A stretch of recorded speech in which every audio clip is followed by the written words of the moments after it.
Hello and welcome to another In Conversation with the Canary Wharf chaplains. I'm Fiona Stewart-Darling. I'm Moshe Freedman. And I'm Ibrahim Mogra. And we're having another conversation around the Edinburgh Finance Declaration, and today we're looking at the value of human flourishing. When we think about human flourishing, we might think about, it's about living well, life goes well, or life that feels good. Maybe we think about the good life, or life worth living. However, for us, as people of faith, we want to think about human flourishing much more than just a good life. We want to talk about what life is meant to be, how we take part of that. It's about how we express and nurture the dual things that God has given us about creativity and productivity, but all in the common good of the whole of society.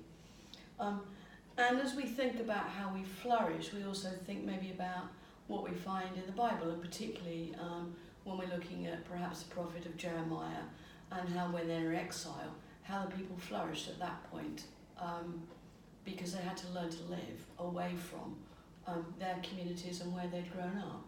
Yes, it's remarkable. In Jeremiah, he actually commands the Jewish people who've been exiled to Babylon to pray for the government, for the peace of the government, in order to ensure that although they're in a terrible situation, that they're able to flourish in a foreign environment, having just been exiled from their own land. So it's astonishing. And in fact, we take this even to this very day, thousands of years later, that Jewish people every week pray for the government and in our country, the monarchy as well, the Queen, in English, in our service. And that's a tradition we've had for generations.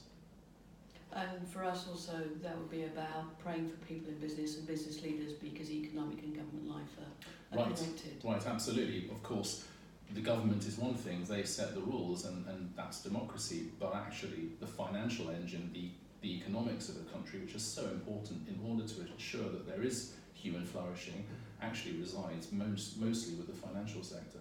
Yeah, and I find that even in the Quran, if you look at how important spiritual development and spiritual dedication to God is in all of our religions, we find that the Friday prayer, which is the most important prayer of the week, Muslims are commanded that when the call to prayer is made, you leave everything, you hasten to prayer, you do your prayers, but when the prayers are over, you've got to go back out into the world and earn your daily bread, earn a living.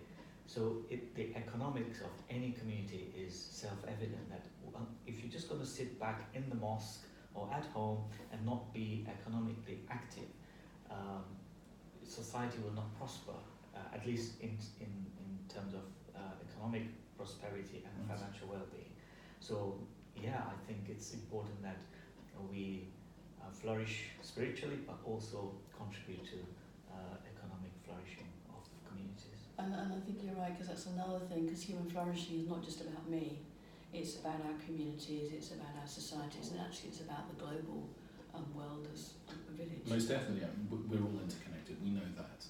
The fact is, in order to flourish, in order to grow, you need the right environment, the right opportunities, in the same way that if you plant a seed in the ground, it needs to be nurtured, it needs to be watered, it has to have the right nutrients.